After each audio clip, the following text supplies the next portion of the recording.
And welcome, everybody, to the 147th episode of the Fact Is podcast. We're your hosts, Nate Moses. And I'm Ryan Mays. Whoop, whoop. And I'm Stu Mowbray. Welcome. What an exciting week we have lined up for you all. So we have three topics because we're going to probably get very in-depth on all these topics. So we're just going to cover these three topics real quick. Israel and Hamas war, of course, we're going to discuss that. Just because, you know, we've been discussing that every week ever since it's been happening. So just keep expecting that as we continue to get updates there. The Pentagon is moving toward letting AI weapons autonomously decide to kill humans. Welcome to Skynet. Yeah, basically. And then American borrowers are getting close to maxing out. So we'll talk a little bit about the economy and what's happening there. So, Ryan, welcome, sir. It's been 2 long weeks without you. We've missed you dearly. I know you've had a lot going on in your life, though. So, just very happy to have you back. Very happy to have you here. How you been, buddy? Happy to be here. I see you made it all the way from the motherland to be able to come and join us. All the way from the Siberian desert. I had, it's finally cold enough for me to rock my cool hat. I like it, though. I've got it on today, and we're going to rock out here on this episode. That's what we're getting ready to do. I love it. Yes, I have been very, very busy, but it's good to be home. It's good to be home. Love hearing it. Oh. Glad you're back. Stu, how we doing this week, sir? I'm doing great, guys. It's good to see y'all. Let's get Fantastic. into it. You want to jump straight into it? I'm all for it. Real quick, I want you to pan over to Ryan over here because he is also wearing one of the Fact Is shirts. So, like I said, we got these shirts made. Haven't necessarily gotten a plan on how to distribute them to you beautiful people quite yet. There's no distro. You're just gonna have to give us a call. We'll tell you we think it's this much. Yeah, and then you'll just buy it because you have faith in us, yeah, just like our government. And then we'll get it to you, hopefully within the next 6 months. I love it. Oh, but man. if you audit us, we will fail for the 6th time in a row. Just like the U.S. government. You would have loved that episode last week, man. I watched it, so I didn't catch it while it was going on, unfortunately, but I did watch it afterward. It was a fun one to talk about. So I would have had a lot of fun with that. Our government. But all right, let's jump straight into it. Let's talk about our first topic of the day so far. With the deadline looming, diplomats seek to extend Gaza truce. More hostages, prisoners are freed. So we finally have some good news coming out of Gaza, of course, where we actually see peace treaties, and we see truces, and we see a temporary ceasefire at the moment while they did prisoner exchange. So it's a good thing that we're actually getting towards that. Now let's see what else we can do with this conflict and being able to resolve it. So Hamas and Israel released more hostages and prisoners under terms of a fragile ceasefire that held for a 5th day Tuesday as international mediators in Qatar worked to extend the truce. The United States urged Israel to better protect Palestinian civilians in Gaza if it follows through on its promise to resume the war. In the latest swap since the ceasefire began Friday, Israel said 10 of its citizens and 2 Thai nationals were freed by Hamas and had been returned to Israel. Soon after, Israel released 30 Palestinian prisoners. The truce is due to an end after one more exchange Wednesday night. For the first time, so that's tonight. For the first time, Israel and Hamas blamed each other for an exchange of fire between troops and militants in northern Gaza. There was no indication it would endanger the truce, which has enabled humanitarian aid to flow in Gaza.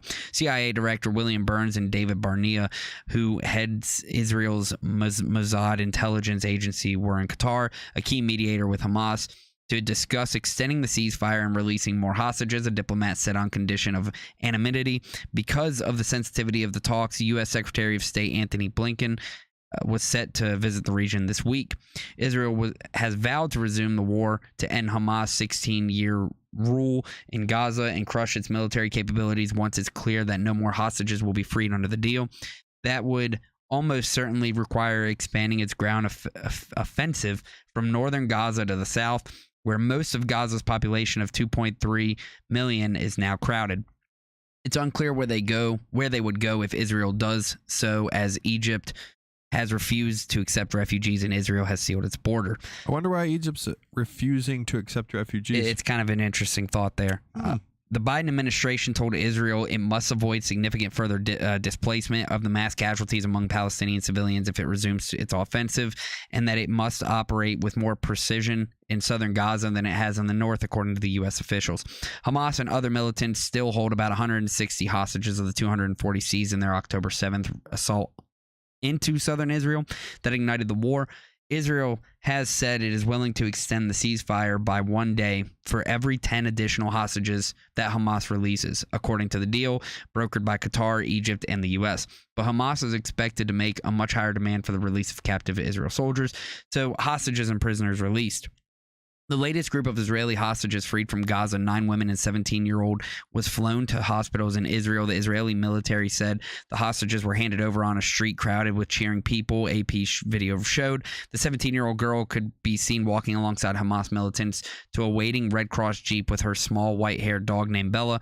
Tuesday's hostage release brought to 60 the number of Israel's freed from during this truce. An additional 21 hostages, 19 Thais, 1 Filipino, and 1 Russian Israel have been released in separate negotiations since the truce began. Before the truce, Hamas released 4 Israel hostages, and the Israeli army rescued 1. 2 other hostages were found dead in Gaza. The latest swap brought to 180 the number of Palestinian women and teenagers freed from Israel's prisons. Most have been teenagers accused of throwing stones and firebombs during confrontations with Israel's forces. Several released women were convicted by Israel military of attempting to carry out deadly attacks. The prisoners are widely seen by Palestinians as heroes resisting occupation. Hundreds of Palestinians welcomed the prisoners freed Tuesday in the occupied West Bank. The freed hostages have mostly stayed out of the public eye, but details of their captivity had started to emerge. In one of the first interviews with freed hostages, 78-year-old Rudy Munder told Israel's Channel 13 television that she was initially fed well in captivity, but the conditions worsened as shortages took hold. She said she was kept in a suffocating room and slept on plastic chairs with a sheet for nearly 50 days. Northern Gaza in ruins, so the ceasefire has allowed residents who remained in Gaza City and other parts of the north to venture out to survey the destruction and try to relocate or bury relatives. And in northern Gaza's Jabalia refugee camp, which Israel bombarded heavily for weeks and which troops surrounded in heavy fighting with militants, you came across whole city blocks that have been demolished, just a pancake of concrete layered as buildings have collapsed. The agency delivered 6 trucks of aids to the camp, including supplies for a medical center. Footage of White's visit showed streets lined with destroyed buildings, cars, and piles of rubble. A UN-led aid consortium estimates that across Gaza, over 234,000 homes have been damaged, 46,000 have been completely destroyed, amounting to around 60% of the territory's housing stock. In the north, the destruction severely compromises the ability to meet basic requirements to sustain life. More than 13,300 Palestinians have been killed since the war began, roughly 2/3 of them women and minors, according to the health ministry in Hamas-ruled Gaza, which does not differentiate between civilians and combatants. More than 1,200 people have been killed on the Israeli side, mostly civilians killed in the initial attack. At least 77 soldiers have been killed in Israel's ground offensive. Israel says it has killed thousands of militants without providing evidence. Authorities were able to reopen the dialysis department at Gaza City's Shifa Hospital after medical teams brought a small generator. Around 20 patients there had gone 2 or 3 weeks without dialysis. 2 weeks ago, Israeli forces seized the hospital, which Israel contended was used as a major base by Hamas.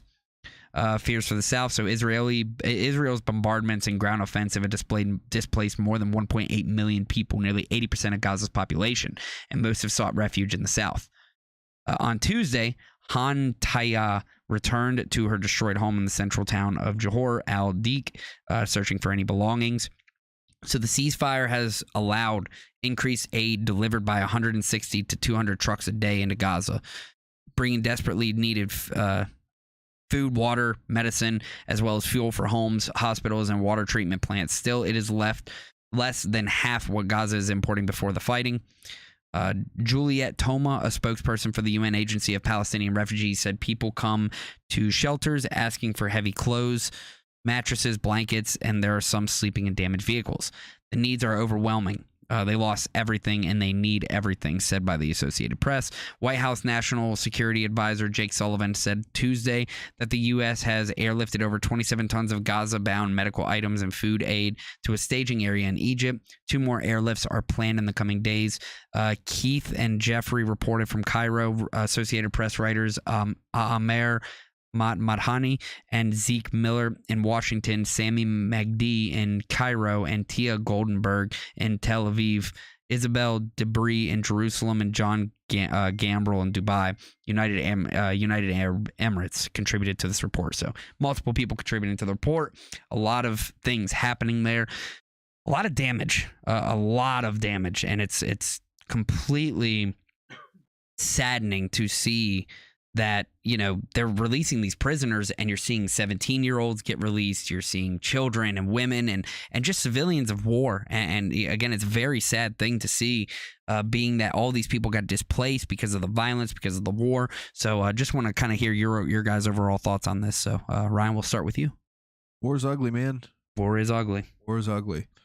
There's been so much just different rhetorics that are surrounding this that it's really tough, because you have the Israeli side and then you have the Hamas side, right? And I'm getting hit with information on both, and it's just like, dang. It unfortunately, war is ugly and it's very messy and it's very it's not black and white. There's a lot of different shades of gray that are going, and then in what it is war. It's not like these are the good guys, these are the bad guys. Right. Now, that's not saying what Hamas did on October 7th wasn't horrific. But that's also not saying what Jerusalem or Tel Aviv is doing right now to women and children, right, isn't also horrific. So it's really tough. It is tough, man, but it's war, and it looks like Israel has casualties. Israel has much less just overall death. Yeah. And it's kind of like Ben Shapiro said. Yeah, he said, quote, I think, quote unquote here, yeah, Israel is going to suffer less casualties because they're the ones that are now taking the fight to Hamas. Right. And they're going in there and they're cleaning up. And it's like, man, that's how you cleaning up. That's what you're going to call it. Yeah, that's kind of some harsh words to be using right there. That's like the lady that's in the presidential race. Like, finish them. Yeah. Oh God. Yeah, that's right. That's what? Right. How are you gonna just talk about people like that? That's crazy. Yeah, because people finish them. You would like to think that people aren't just pawns, and they're not just things to be played with. This shows that people absolutely are just. At least according to everybody else in the world, right? Which is just sickening. But yeah, I mean, I 100% agree with you, and it's crazy to use those words, cleaning up. While I was reading that article, I don't know if it shocked you all at all, but it was pretty crazy to me that Israel has maybe only lost 1,200. It was like 12, like roughly like that 70, same exact 70 night. Soldiers. Yeah, and like some 70 soldiers, and that's it. Whereas Palestinian people is like 13,300 up to this point. Yep, because it was 10,000 like 3 weeks ago. Now it's up to 13,000, and they can't even tell you how many of those individuals were from the military, how many of them were civilians. They have no idea. So it's because Hamas doesn't differentiate. They don't want you to think they do, at least. They want to be. That's the problem with these terrorist organizations. And even back when we invaded in Afghanistan, way back, 2001, or Iraq, and then into Afghanistan, and so on and so forth. Boy, you better watch what you're talking about over there. Yeah, no, old George W. with them weapons of mass George destruction. W., he found them right here. It was a terrible thing because these terrorists like to blend in with civilians, and they use them as fodder. They don't care. They don't have any regard to human life, so they are going to do everything they can to blend in with civilians and make it look like they're normal, everyday citizens, when in reality, they are setting up for something even deadlier. So it's just a sad thing to see, and it's horrible that this much life is being lost over this conflict. Well, and the worst part is when people use people as human shields, you're not going to be able to tell who's the bad guys. Right. Obviously, you would hope that Israel's really only trying to shoot the people who are shooting at them. Yeah, of course. But bombs are indiscriminate. Unfortunately. Drop a bomb and it explodes. It doesn't care who's within the blast radius. It kills anything and everything that's in its path. Within that path, yeah. It's an unfortunate sight. That's why I say almost only counts in horseshoes, grenades, and atomic explosions. Atomic explosions. Because if you almost hit your target with an atomic bomb, you're going to certainly eradicate it. Absolutely. So I love that take. I love the thoughts on this. Stu, have yet to hear from you. What are your thoughts, my friend?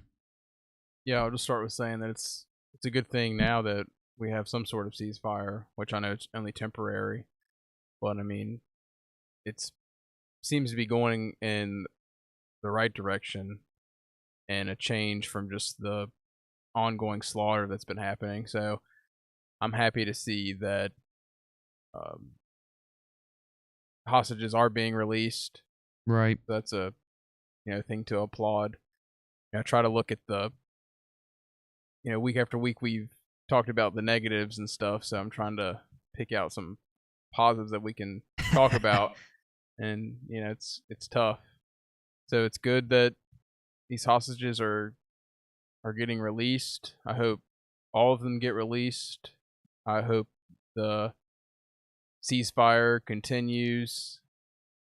And we've been talking about this issue for weeks, so everybody should know our thoughts on it, so you can go back and watch those older episodes. But we hope that Israel and Palestine and Gaza, they can come to some type of solution and figure this thing out ultimately.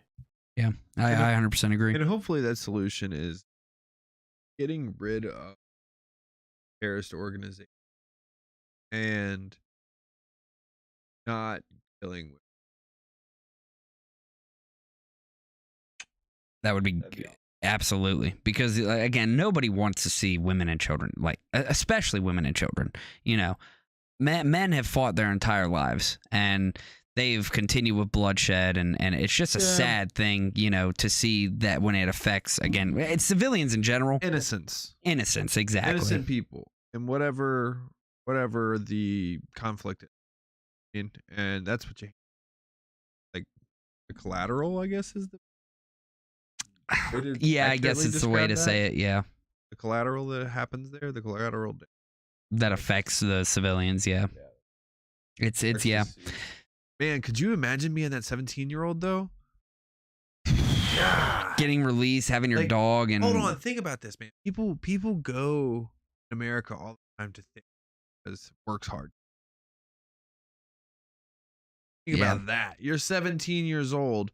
You've been held against your will. You were kidnapped, and you basically feared that you were going to die for the.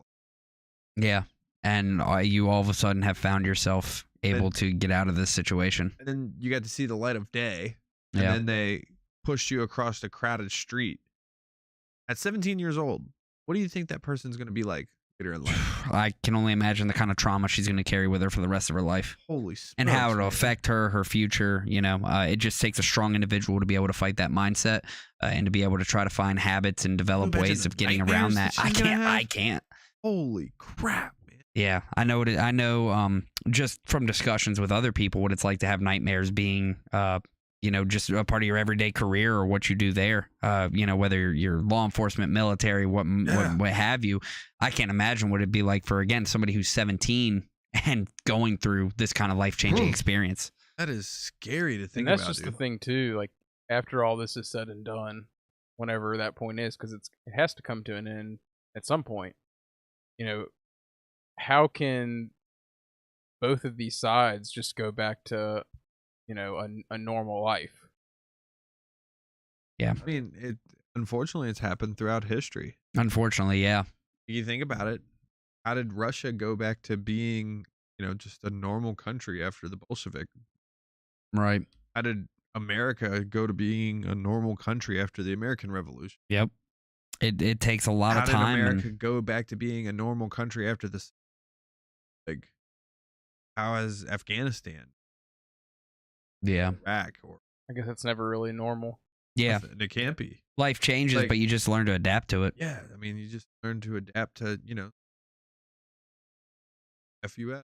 Yeah, and I have somebody on TikTok here saying that the civilians that have died in these past 7 weeks, how they're collateral damage, and it's like it's a horrible way to word it, and it's not necessarily the way it meant to come up, but like again, bombs are non-discriminatory, like they're gonna drop them. And I don't mean it to be like heartless, and I'm not trying to be, and it's unfortunate that is almost the best way to describe like what's happening right now. Yeah, and that sucks. Like, God, that sucks. Yeah, it does. And it's very unfortunate. And it's just, it's, again, it sucks because we talk about this and we've talked, you even mentioned this before, Ryan, and in ways that were maybe joking, but at the same time, it's like, actually, it's not a bad idea. If these leaders want to fight so damn bad, put them in the ring. Put them in a ring. Put them in the ring. Fight to the death, or until the other, like, that one can't move. Yeah, stop putting innocent civilian lives in danger. But where do you draw the line from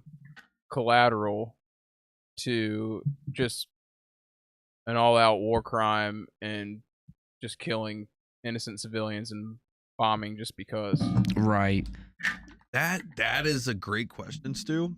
And I think the line gets drawn when people stop using people as human shields. Right. That's like how else can you know what I mean? Like where can you draw a line? Somebody's like sitting there and they're shooting at you, but then they've got this, person right here that they're like hiding behind. They're still shooting at you. Like, you have to return fire, right? Or do you not? That's the question, because I guess it's tough, man. In all of reality, I mean, tough. yeah, you can hide behind something, but truthfully, they just need to come out, and it needs to be like go out to there's this huge desert right there. Like, Hamas, go fight them. Yeah. Like, go out into the desert, like line up like old British men, and then go fight. Yeah. And if that's the thing, if Hamas was serious about what they're doing, obviously they are serious. People are dying. Right. But if they were serious about wanting to whatever it is that they're trying to accomplish, outside of just death and destruction, then that's what they would do. They, playground style. Right. 3 p.m. Meet us out in the desert. We'll see who wins. Yeah. But they won't do that because they know if they go out there and they do that, they get wiped out within an afternoon. Yeah, and it's just so unfortunate because, again, nobody wants this. Like, I truly don't think people want this violence. I don't think so either. It's not in most humans' nature, especially nowadays, I'll say. I'm not going to go back to, like, towards the Crusades and times like that where fighting was literally an honor and dying on the battlefield was an honor. That was a little bit of a different time period. But in today's day and age, nobody wants to kill another human being, right? Like, not many people actually want violence. Or are you misguided in that? Maybe. Because they did just go and kill a bunch of innocent people for no reason. Yeah. Now, outside of like the occupation stuff. Now, that's getting into the history, but I'm saying that singular event seemed to have been unprovoked. Right. You could have brought to the national or to the international community, like, hey, we want to renegotiate. We want an actual Palestine where Muslims can actually gather and have our country of our own instead of actually just throwing out an entire bombing at Israel. Yeah. There's a lot of different things you can do. There's a ton of different things that you can do outside of resorting to like killing people. And from the sounds of it, it's because Hamas keeps killing people that there's this big blockade up and like why things aren't able to get into the Gaza Strip. Right. Well, between that and then Netanyahu actually is not allowing UN aid to get in. At this point, Netanyahu has said with Israel that he is going to destroy Hamas regardless of what gets in his way. He doesn't care if civilians are in his way. He doesn't care if, it does not matter. As long as he thinks that he's on the path of destroying Hamas, he's going to continue following that path. And that's how Netanyahu also feels about this situation. But why does he want to destroy a group that he propped up? because over the last black and white. 16 years, they've continually attacked Israel.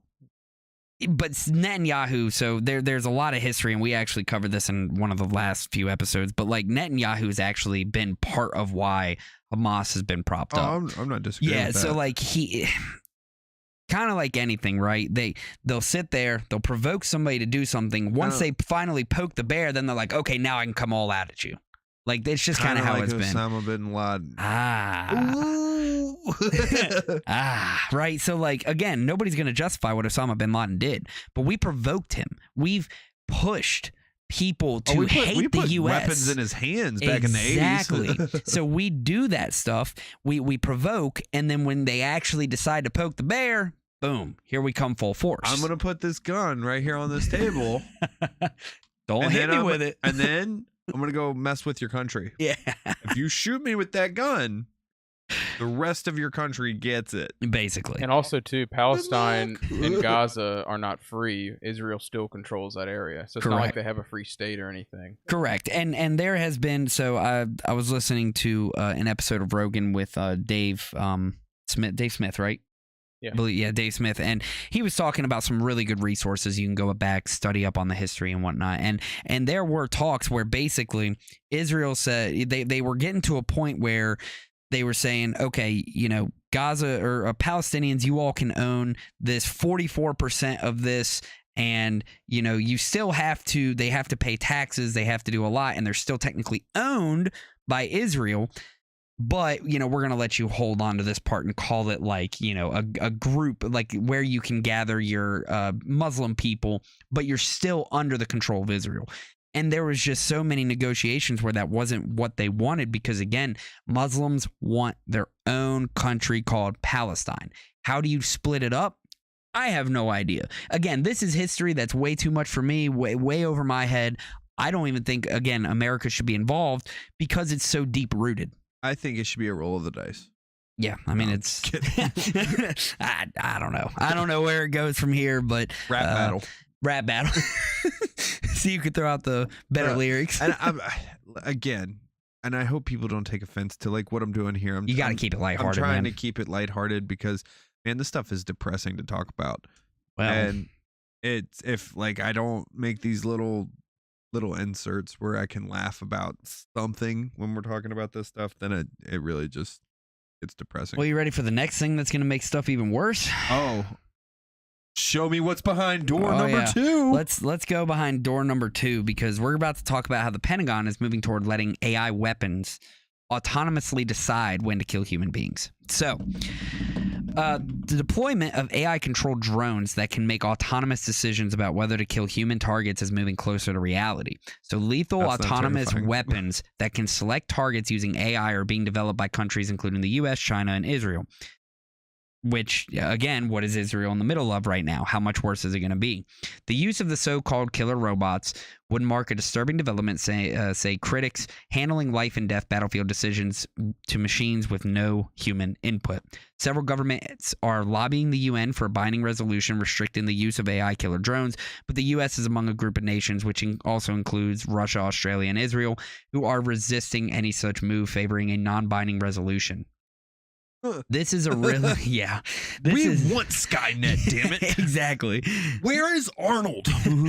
This is really one of the most significant inflection points for humanity. Alexander Kamnet, Austria's chief negotiator on the issue.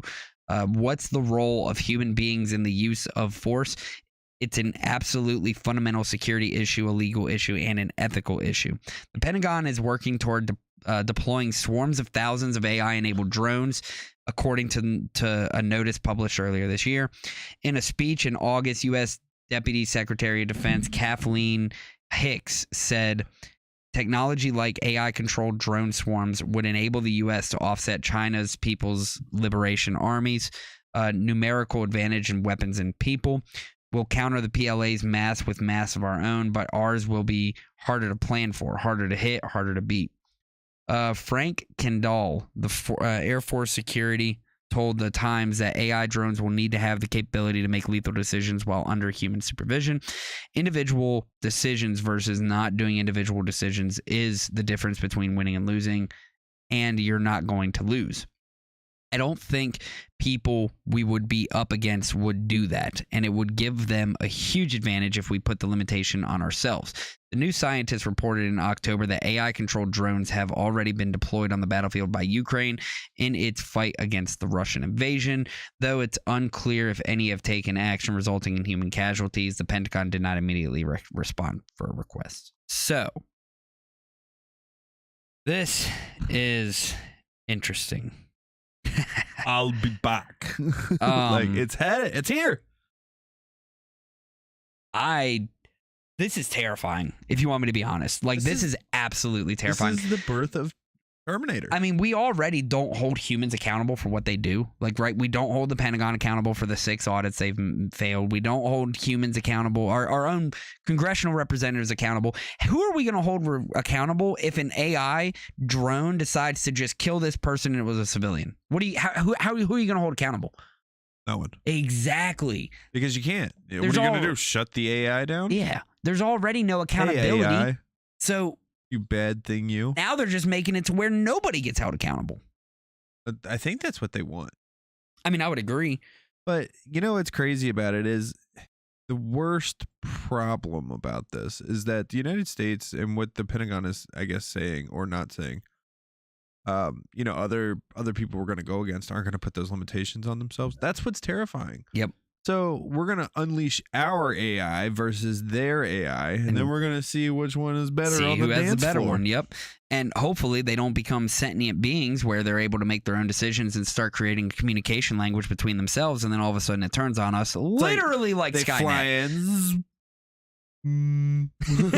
Like literally like Skynet. So it's a terrifying thought that we're even considering moving to this, and it's the year 2023. I mean, Elon Musk warned us about this, man. He did, and he just talked about it on Joe's podcast the other day. He's been saying it for years. He's been trying to shout it for the rooftops. Yeah, like, hey, we need to put, all these regulations on this AI, and it's not going to happen until it's too late, and then it's over. Once it's too late with AI, it's over. Yep. So we will ultimately see what happens. But Stu, I would love to hear your thoughts on the idea of autonomous AI weapons. Yeah, like you guys said, it's pretty scary, and I know it's kind of just speculation at this point. So we'll see, what happens in the future. My take would be I'm definitely in some, support of some kind of regulation with this, but it's also scary because, say United States is responsible and they, put regulations in place for, safety. We'll just act like everybody's in good spirits here. Right. But you also have to worry about other countries that aren't going to do that. Are China and Russia going to do that? Right, exactly. So that's like where it becomes a difficult conversation and a difficult situation. And like you said, Nath, with accountability, who's going to be held responsible if, if we have an AI drone that kills just, a bunch of innocent people? Will, like, the manufacturer be held responsible? Will the politicians be held responsible? So it's just it's a real big lot of what ifs and question marks right now. So now what I would say is getting back to the 2A arguments, right? Like the Second Amendment arguments. Yep. That's a gun that can kill you all on its own. Yeah. Yeah. Let's not go down that road, guys. Or also too, the people, I guess, that program the AI drone, I guess maybe they would be held responsible.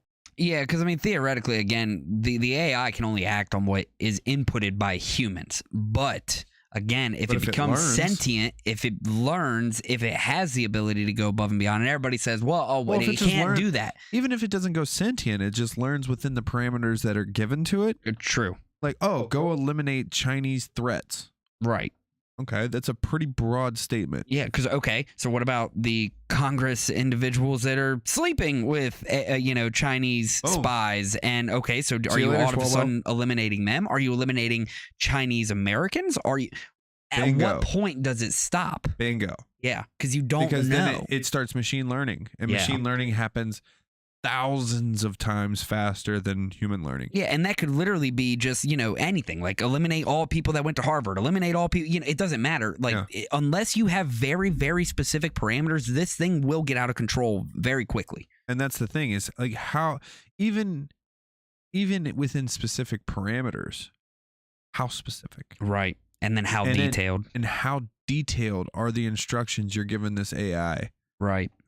And also too, talking about Chat GPT, that's been like a big topic this year. I love that thing. And, it is good. We talk about bias. What kind of Chat GPT has shown to have a certain bias.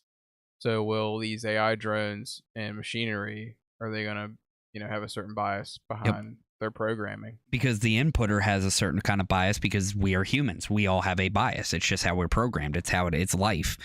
So considering that, just like what you see with any article out there, right? It can come from Reuters, it can come from USA Today or whoever, one of the most central news sources out there, but it doesn't matter. The editor themselves is going to be biased. So if that person is inputting their bias into that AI, what's to say that all of a sudden now things aren't going to go haywire because of that situation there? So I mean, you're absolutely right. Another scary like thought is, what if they programming it to eliminate threats against America? Right. Then everybody that would have been at the January 6th rally before the riot, would they have all been taken out? Would we be taken out? Would we be taken out? I mean, just because, luckily we have the freedom and the ability. I don't know. We do have an American flag up, so hopefully that hopefully saves us. not. But we do talk out against our government. We give regularly different kind of criticisms. We talk about accountability. It's not that we don't love our country, but we just believe we're in a state of being able to get better, and we're trying to push us towards that. So does that make us a threat? Because we would be kind of destroying the structure of the overall government as a whole. I don't know. Where are those lines drawn, and who's going to draw them? So now, where I could see this being a benefit, right, silver lining, is against the aliens. Oh, he had to get it in there. So, think about it. Protect humanity. That's a true point too, right? Maybe they know something that we don't. I mean it as a joke, but I also mean it like, hey, we do have these orb things floating around. Existential threats. You never know. UFO unidentified aerial phenomenons, as they call them now. And they have a lot of that stuff. So 2023 has been a wild year. Maybe it's the AI drones that already exist. Who knows? Maybe, bro. It's going to have to be dealt with at a global scale. Like, there's going to have to be how we have nukes and nuclear agreements. I think AI could be more dangerous than nukes. Oh, I agree, but the globe's going to have to come together, and we're going to have some kind of agreement. Humanity is going to have to come together. How to control this thing. I would love to be like, you know what, you're right, but we've already had the Geneva Convention. Don't hit me with reality. I'm sorry, I'm got to hit you with reality, because we've already talked about the guy who says communism would be great on paper. Let's hit you with some reality, Nate. Let's listen. All right. The problem is, we've had the Geneva Convention. We've talked about crimes against humanity. We've built NATO and all sorts of things to try to stop this stuff, to actually have like a force that would be able to hold some sort of countries to accountability, right? We don't know what happened with the Uyghur population right now in China. We've seen where the Tutsis and the Gutsis in Africa, they've literally slaughtered, if I'm not mistaken, and it's been a while, but I'm pretty sure the Tutsis have been slaughtered, right? We have seen entire genocides still happening when we vowed to never let it happen again since the Holocaust. And it's still happening today. So to say that we're going to be able to bring an international community together of people to be able to regulate these AIs, I mean, it's just laughable. I'm sorry, but we already can't hold things to when we made agreements from back in 45, you know? But at the same time, Naif, we've also come together as a world and said no more nukes, right?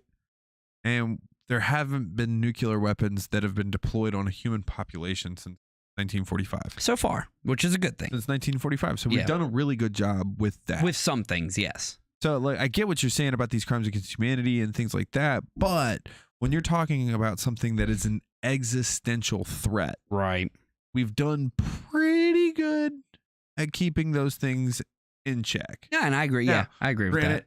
The United States and the Soviet Union, which is now Russia, we armed to the teeth, and we were like, hey, you're going to let one off, we're going to let 5 off, and you let 5 off, we'll let 20 off. But I don't know that there's really a way to stand down the AI. Right. And that's the scary part. And that's why I say AI, I believe AI could be more dangerous than nuclear weapons. Absolutely. I think it's more existential than anything we've developed so far. Dude, have you seen that clip of that? I think it was off of a movie, but it was talking about like, it was like a drone like this big that had like a little C4 pack on it. Oh, God. And it would just scan facially right to the forehead. Bang. And then it would just. That's in a movie? Yeah. Send a charge. Never seen that. Send a charge through the forehead, killing somebody. What's that movie called? I'll have to find it. I'll find it. Yeah, because that sounds like an interesting movie. Bro. It was wild. I was like, that is the most terrifying thing I've ever heard of. And unfortunately, now it's close to reality. If you don't believe that that's not out there already. Right. Like, I think there were of Ukraine using something like that. There's a lot of like the Russian soldiers were afraid to go outside for like 6 or 7 days in a row because they were like, every time somebody walks out, they get droned. There was a lot of talk of, you know, basically if you see these movies that, you know, say or that show off these weapons or whatever, more than likely the governments have already had it in their possession for a long time. Yeah. And like there's thoughts behind that, there's discussion, but what they actually have, we'll never truly know. So yeah, and in a perfect world, you know, we'd like to see people that are responsible for war crimes, like whether it's Vladimir Putin, Hamas, Joe Biden, Donald Trump. All of them. All of them. Barack Obama. Yeah, we'll start with our own country too. Yeah, right. But just talking here recently, even, you know, Netanyahu and Israel, Saudi Arabia, you know, there's a lot of proxy wars that go on today. So yeah, in a perfect world, we'd have this accountability where if you commit a war crime, you know, on the world stage, you are held accountable. And yes, I'm all for holding even our own country and our own presidents accountable for that. And then you'd also have the globe coming together and having a responsibility with this AI technology, and hopefully, like you were saying, Ryan, with the nukes, that we can, you know, control this thing and realize the danger and the threat that comes from it. I like it. Hopefully we realize that before it's too late. Yeah, and then you know, we listen to you. Maybe, because he is one of the smarter individuals in our world. So he's shouting it from the rooftops. He is. Shut the stuff down. And you wonder why he's trying to get off this planet. Because he knows something's probably coming. Yeah. So, all right. Well, there's that. So, autonomous AI potentially killing people. So we'll keep on top of that topic. Of course, we'll keep on top of that one. So please continue to visit us every week for that. Real quick, want to do a quick plug, of course. Got to make sure we get that in every so often. Just want to make sure we ask you all to like, share, subscribe, comment, and follow on all of our social medias across all of our platforms that we have so far. Facebook, Instagram, YouTube, TikTok. The Royal Rumble! And Twitch. So please make sure you all are doing all of those things, said things on those social medias. We truly appreciate it because it helps push us to higher levels and helps us get more expansive reach to everybody across the world as we continue our journey to become the biggest independent biggest independent media site out there. So, and we mean around the world. Around the world. So all the way around it. You want to talk about for you flat earthers on the other side? On the other side of the firmament. No. There is nothing on the other side of the firmament except for I don't know. Place Asgard. Asgard. Is that what they call it? I'm pretty sure that's what on the old like flat Earth like models. You had the firmament, which is like the ice wall, and then like Asgard, and then like hell. And We make fun of them, but what happens if they're right? they're right? Bro, I've said that about so many different things. Like, I just don't know. Like, what happens? You know, it's like religions, right? Yeah. What if they're right? What if they're right? You know, and you die, and then 5 minutes later, or 2 minutes later, or 1 second later, you're like, oh wow, get out! I'm up here at that place, and there's this pearly golden gate. Okay, there Looks really like is a they guy had it named right. Peter Yeah. here. All But right, then cool. I heard this one the other day. What happens if you die and then somebody pulls off your VR headset and says, "How was it?" I would immediately punch that person in the face and say, "You really put me through that?" What? Oh yeah. I spent 79 years. What did you do to me? And that was Ryan's sermon of the day. Yeah. Thank you for coming to my TED Talk. If flat earthers are right, then lasers are wrong. Comments. All right, anyways. Lasers. So let's talk about American borrowers getting closer to maxing out, especially being that Christmas is coming up. People want to be able to buy gifts, yada, yada. Let's talk about that.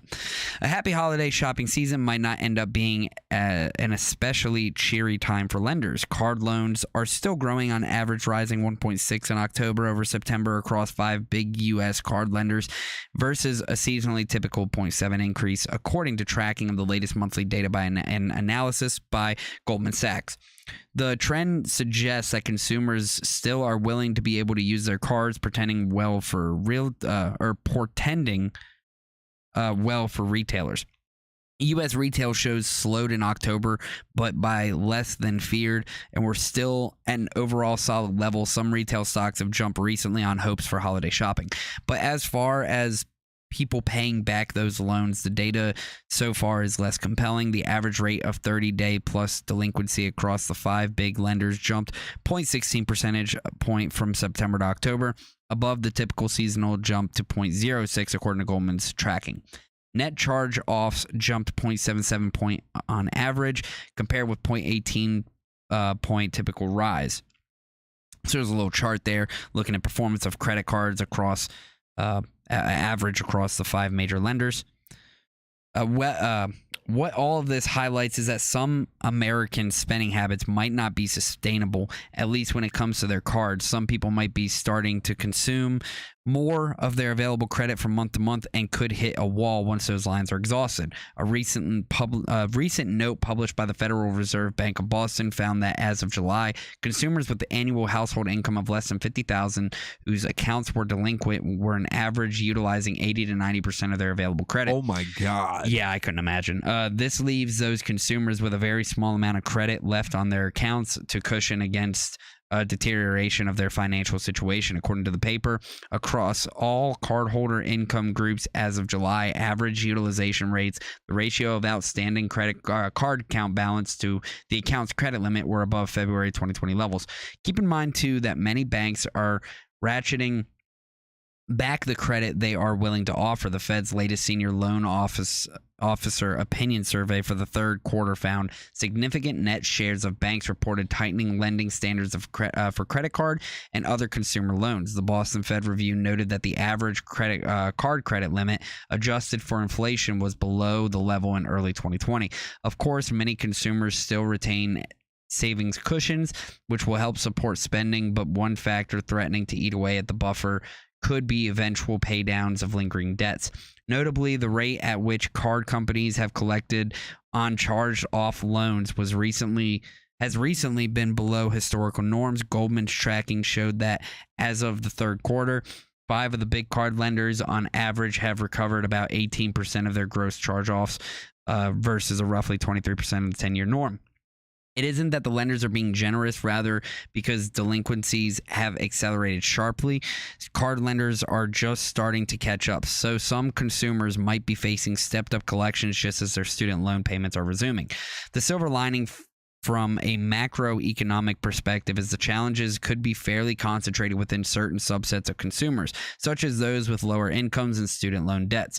American Express, which tends to have a wealthier and more credit-worthy borrowers, reported a 30-day plus delinquency rate as of October 1.3% versus over 4% on average across the 5 lenders. The strong job market also helps ease pressure, though any change there could expose some households. Beyond sorting loans by borrower income, the timing of loans could also be important. In particular, loans made over the prior couple of years could prove more dicey, as some consumers' credit profiles were bolstered by the pandemic stimulus and recovery.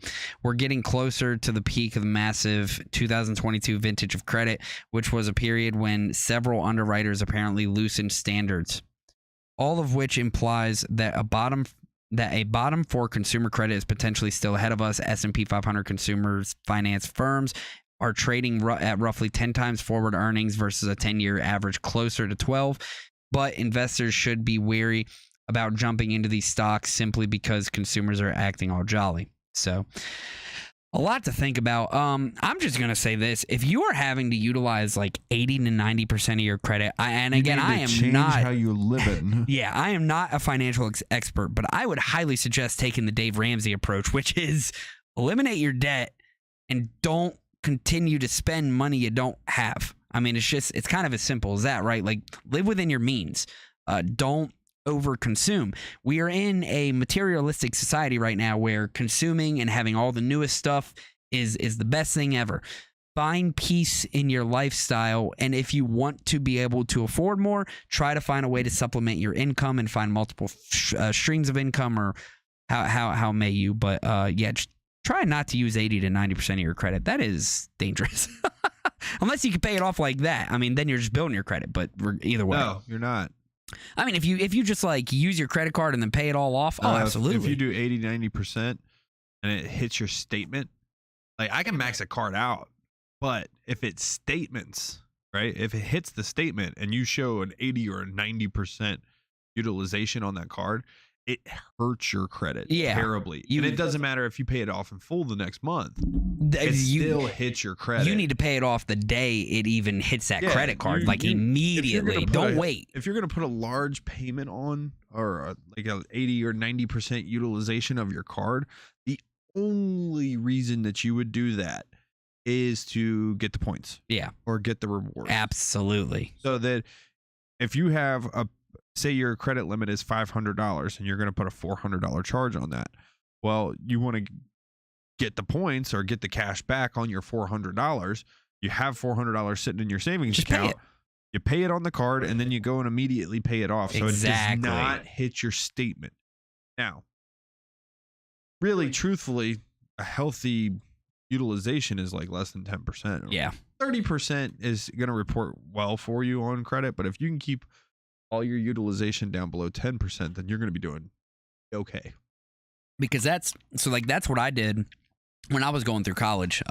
Just a little bit of my own personal story. So as soon as I hit 18, I got my first credit card, and I literally only put on there what I could afford at the time. Like, I didn't spend any more than what I had, sitting in my checking account ready to pay it off. So as soon as I would use it, I would pay it, just because I was building up my credit, building up the rewards, doing all that. And then, it paid off in the long haul, being that I have, a good credit score now. So learn how to utilize the credit system, but good Lord, please do not overutilize that credit system. Also, seek out education on how credit impacts your life. Financial literacy. Because it's out there. You can find books written all about like credit cards, how to utilize them properly, how to take advantage of the rewards, how to do, certain things with credit.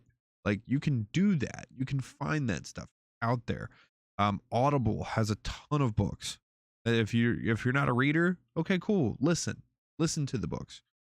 Because those things can change your life. And what this is saying to me, though, right? You got a lot of people who are getting ready to be in kind of a bad way, and you have banks that are tightening up lending and things like that. Like, that's telling me that if you have a good credit profile and you do have good utilization, you might be able to come out ahead on some of this stuff.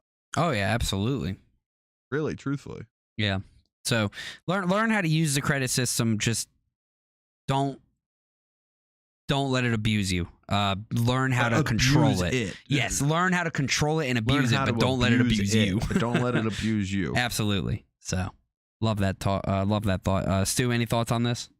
You guys pretty much covered everything, but I'll just reiterate, try not to keep up with the Joneses, and don't spend money that you don't have or that you can't pay back. Financially, your purchase, if it doesn't make sense, don't do it. Yeah. If you can't make it happen, don't make the purchase. So I think people need to take financial accountability in that and stop spending money that you don't have. It's like Grandpappy always said, if it doesn't make dollars, it doesn't make sense. I like that. Hey man, he's wise beyond his years. Yeah, now right. His years have caught up to him, so I'm hoping he stays wise. Does that make sense? I don't know if that made sense. No, I it made sense. I kind of ended it there, but no, it made sense. And in terms of like financial stuff, and this is something I feel like very, very strongly about because I am somebody who came from pretty much nothing. I had no one to teach me financial literacy. And then it wasn't until I got around a good group of people who were very heavily invested in helping people. And I happened to be on the receiving end of that help. Right. So now I try to help out in any way that I can. It's something that, I do feel very strongly about. So if you have questions, I am not a financial expert. This is not financial advice. And it's definitely not investment advice. But if you have questions about certain things, I don't mind to give you my perspective on certain things. And I'm a nobody, but at the same time, like I'm doing a lot better than most. And it's because of what I've learned over the years. Yeah. On the financial spectrum of things. Yeah. So yeah, I would love to talk to some people, just see where I can help out. And if nothing else, like if you don't know how to budget, then you're lost. Yeah. And a really important quote sticks out to me. You can't manage $10, then you can't manage 100. If you can't manage 100, then you can't manage it. Yep. If you can't manage 1,000, then you can't manage 1,000,000. Keeps going up from there. It does. And it's so true. It's so true. There are levels to this, and you have to learn how to manage your money properly. So don't claim ignorance. Don't claim, don't be negligent. Just bite the bullet, ask for help from somebody who is doing better than you, and then read books or listen to books. And just do it. We're in an information age. Yes, a lot of people claim it's a disinformation age. But if you go look for educational materials, you can find it. You can find the right information. Completely turn your life around. Dave mentions one of those people today. Dave Ramsey. Yeah. That's one. Robert Kiyosaki. That's another. There's a bunch of people out there.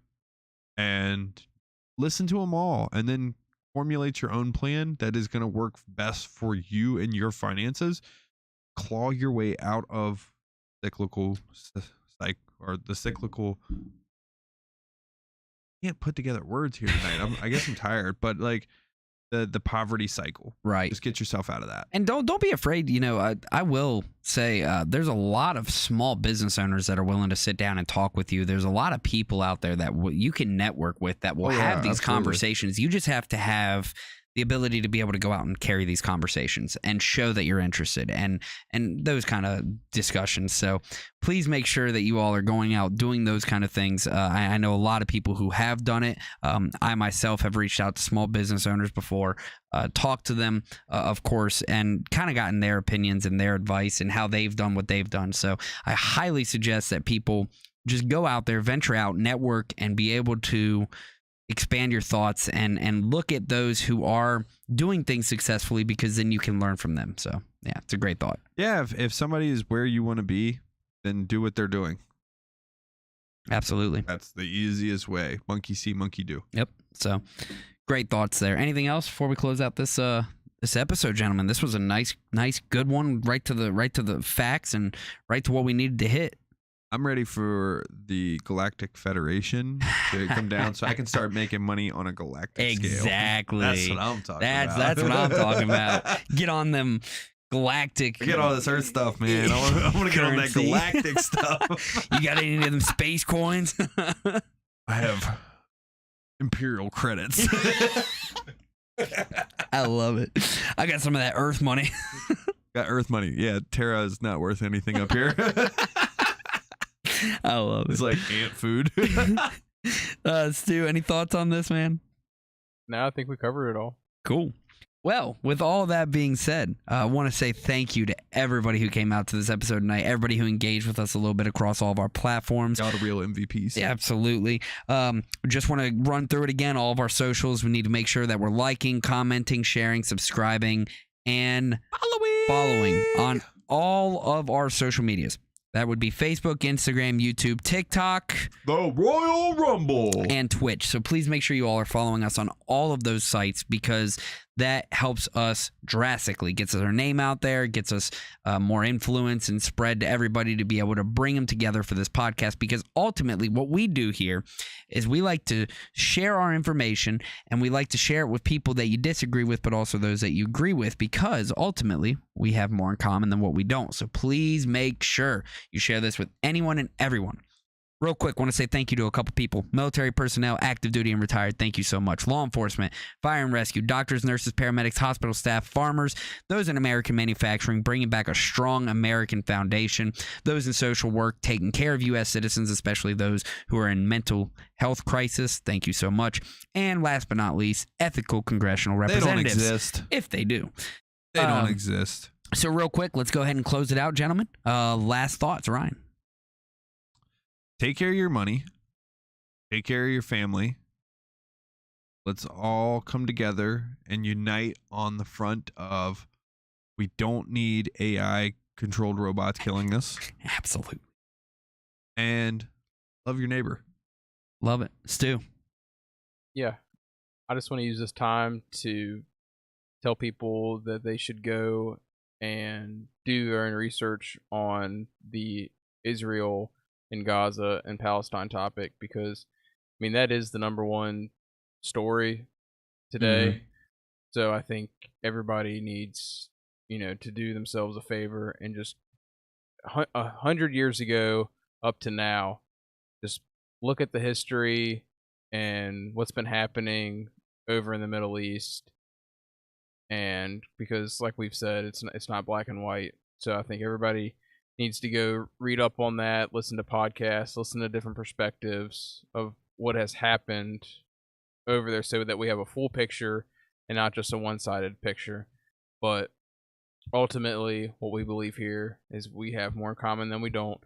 So please talk to people that you disagree with and listen to different perspectives and read news from all different types of bias and sides and perspectives, and have a full picture of information. And like Ryan said, unite and bring people together, make a friend, be nice to your neighbor, all that good stuff. And let's, stop the hate. I love it. All right. With all that being said, thank you all so much for coming to the 147th episode of the Fact Is podcast.